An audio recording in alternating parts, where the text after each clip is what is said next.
नमस्कार दोस्तों, स्वागत है आज की एक और म्यूचुअल फंड रिव्यू की वीडियो में।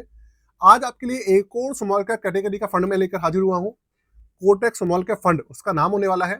देखिए, म्यूचुअल फंड की दुनिया में एसबीआई, आईसीआईसीआई, एचडीएफसी के बाद अगर किसी एएमसी का नाम आता है तो भाई वो कोटक है। कोटक, निप्पॉन, ये कुछ एएमसी ऐसी हैं जो कि काफी इनकी प्रीमियम स्कीम्स है। अच्छा खासा एयूएम भी आता है, इनके पास अच्छा खासा कस्टमर बेस भी है। तो इनका जो स्मॉल कैप कैटेगरी का फंड है उसकी परफॉर्मेंस पहले से ही काफी अच्छी रही है, लेकिन अभी कुछ समय से इसके जो हालात है ना वो थोड़े से चल रहे हैं खराब। इसलिए जो इसके इन्वेस्टर्स हैं भाई, उनके अंदर डर का माहौल है, बहुत ज्यादा डरे हुए हैं। तो आज आप लोगों की रिक्वेस्ट पे भाई ये वीडियो लेकर हाजिर हो गया हूँ। एंड तक बने रहिएगा, वीडियो को लाइक कर दीजिएगा और भैया चैनल को सब्सक्राइब करना बिल्कुल फ्री है, सब्सक्राइब कर दीजिएगा दोस्तों। साथ में एक चीज आपको बताना चाहता हूँ, हर वीडियो में बताता हूँ, पूरी वीडियो इन्फॉर्मेशन पर्पज के लिए है, किसी भी तरीके का रिकमेंडेशन या सजेशन नहीं है इस फंड को लेकर, क्योंकि स्टॉक मार्केट के अंदर रिस्क हमेशा बना रहता है भैया। सोच समझकर और पूरी अपनी समझ से उसके बाद ही अपना कोई फैसला लें, किसी भी म्यूचुअल फंड के अंदर, किसी भी ईटीएफ या स्टॉक के अंदर। शुरू करते हैं, आपको लेकर चलता हूँ कंप्यूटर स्क्रीन पर। कंप्यूटर स्क्रीन आपके सामने चालू हो चुकी है और जो फंड है उसका नाम है Kotak small cap fund. Direct plan का डाटा है आपके सामने, ये रेगुलर प्लान का थोड़ा सा एक्सपेंसिव रेशियो ज्यादा है, बस इसके अलावा कोई भी फर्क नहीं है दोनों स्कीम्स के अंदर। रिटर्न्स सेम है। सबसे पहले स्टार्ट करेंगे इसकी रैंकिंग से।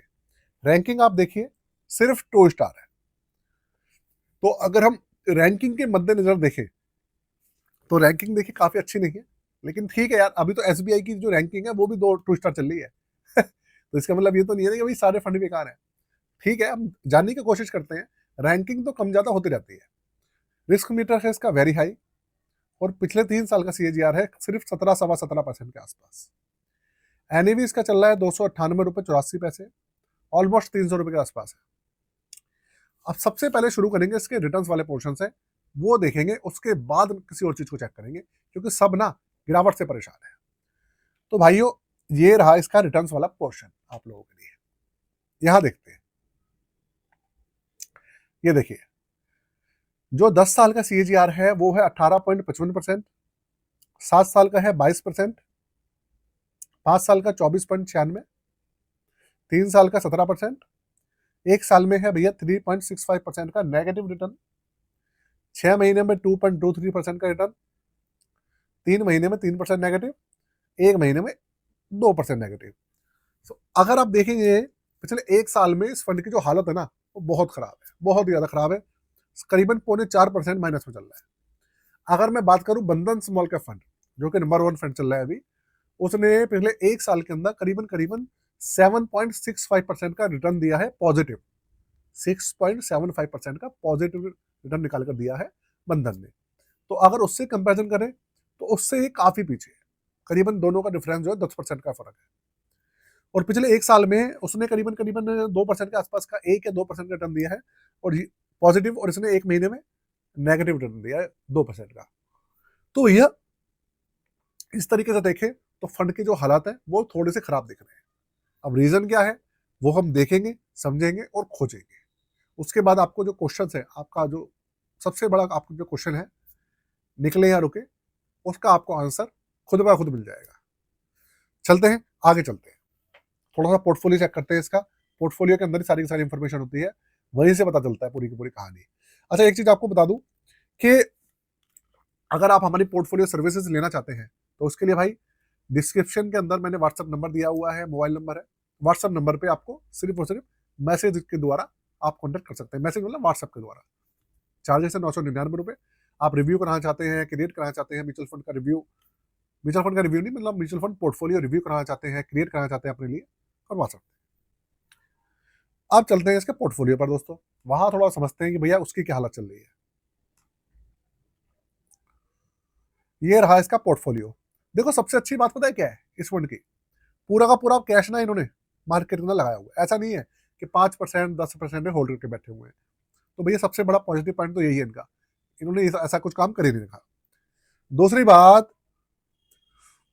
77 स्टॉक्स हैं इनके, और अगर आप देखेंगे तो लार्ज कैप के अंदर हिस्सेदारी जो है वो करीबन करीबन आप मान लीजिए 12% की हिस्सेदारी लार्ज कैप में है, मिड कैप के अंदर है करीबन 54%, ये देखिए आप, और स्मॉल कैप है करीबन 33 या 34 मान लीजिए, 34 मान लीजिए।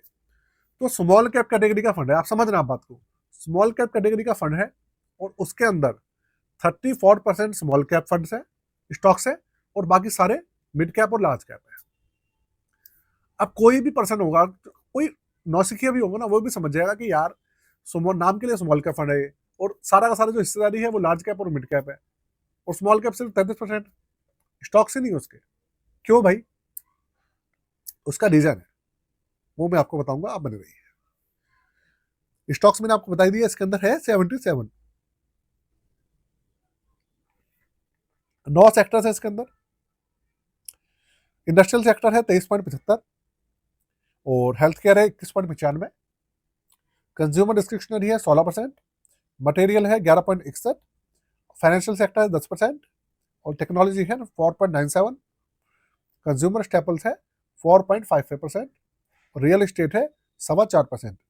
देखिए इनके जो पोर्टफोलियो है ना, इस सेक्टर जो सिलेक्शन है, इसके अंदर मैंने एक चीज क्या देखी है कि जो फाइनेंशियल सेक्टर है ना, मैं अगर मैक्सिमम जितने भी रिव्यू करता हूँ, स्मॉल कैप हो, मिड कैप हो, लार्ज कैप हो, तो उनमें होता क्या है, मैंने हमेशा देखा है जो फाइनेंशियल सेक्टर है उसके अंदर पोर्टफोलियो में हिस्सेदारी हमेशा ज्यादा रहती है, और इसके अंदर फाइनेंशियल सेक्टर की हिस्सेदारी कम है,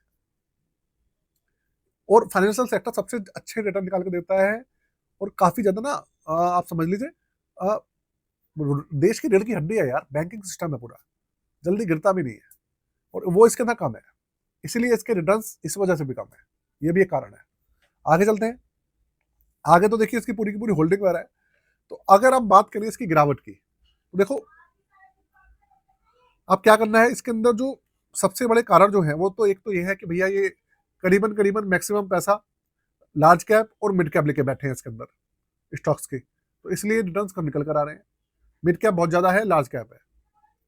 दूसरी बात, इसके अंदर आप देखिए फाइनेंशियल सेक्टर बिल्कुल भी नहीं है, और तीसरा जो एक और कारण है वो है गलत सिलेक्शन ऑफ स्टॉक्स। इन्होंने जो सिलेक्शन किया हुआ वो ऐसे स्टॉक्स हैं जिनकी रिटर्न्स निकल कर नहीं आ रही है, बहुत जल्दी ये चेंज भी नहीं कर रहे कुछ, तो इनको बहुत जल्दी चेंज करने की जरूरत है, अपने पोर्टफोलियो को अच्छे स्टॉक डालने की जरूरत है, बेकार स्टॉक्स को बाहर निकालना चाहिए, जिससे कि भैया इन्वेस्टर्स को ना थोड़ा सा फायदा हो। अगर ये यही करेंगे ना, तो इन्वेस्टर्स इनके साथ बने नहीं रहेंगे, निकल जाएंगे इन्वेस्टर्स, दूसरे फंड में चेंज कर लेंगे, उससे क्या होगा। तो यहाँ पर भैया गड़बड़ है, थोड़ा सा एएमसी को काम करने की जरूरत है। अब चलते हैं इनका जो चार्जेस है, अदर वाला पोर्शन है, उसको देख लेते हैं, थोड़ा सा उसका ओवरव्यू ले लेते हैं। देखिए दोस्तों, फंड तो ये नया है नहीं, फंड है ये करीबन करीबन 12 साल पुराना, 2013 में लॉन्च हुआ था। निफ्टी स्मॉल कैप 250 टीआरआई इसका भैया बेंचमार्क है। एक्सपेंसिव रेशियो 0.53%, 18,000 करोड़ का एजीएम है इसके अंदर। देखो आप, एजीएम अच्छा कम नहीं है, 18,000 करोड़ है, 19.36% का इसका सीएजीआर है। और अगर आप देखें 100 रुपए से मिनिमम एसआईपी और 100 रुपए से मिनिमम इन्वेस्टमेंट इसमें चालू होती है। एग्जिट लोड है इसका 365 दिन में 1%। तो देखिए ये पूरा का पूरा इसका सिनेरियो चल रहा है। अभी गिरावट का कारण क्या है मैंने आपको बताया है, एक तो फाइनेंशियल सेक्टर, कुछ ऐसे सेक्टर्स का सिलेक्शन जो कि रिटर्न्स कम निकाल के दे रहे हैं। दूसरा, स्टॉक्स गलत सेलेक्ट कर रखे हैं काफी सारे। तीसरा, मिड कैप और लार्ज कैप की हिस्सेदारी काफी ज्यादा है, स्मॉल कैप की हिस्सेदारी सिर्फ 33% है, बाकी सारी हिस्सेदारी लार्ज कैप और मिड कैप है। तो रिटर्न्स तो अपने आप ही माइनस में जाएंगे ना, या फिर इतने ज्यादा निकल कर नहीं आएंगे। तो ये रीजन है। अब आपके लिए, हमारे लिए पॉजिटिव और नेगेटिव पॉइंट क्या, देखिए ऐसा है, मैं नेगेटिव पॉजिटिव की बात नहीं करूंगा अभी, मैं बात करूंगा मुद्दे की। देखो ऐसा है, कोटक एएमसी बहुत ही धांसू एएमसी है, और इनके फंड मैनेजर की बात करूं तो फंड मैनेजर भी इनके हरीश बिहानी जी 2013 में चेंज हुए, ठीक है, कोई दिक्कत नहीं है।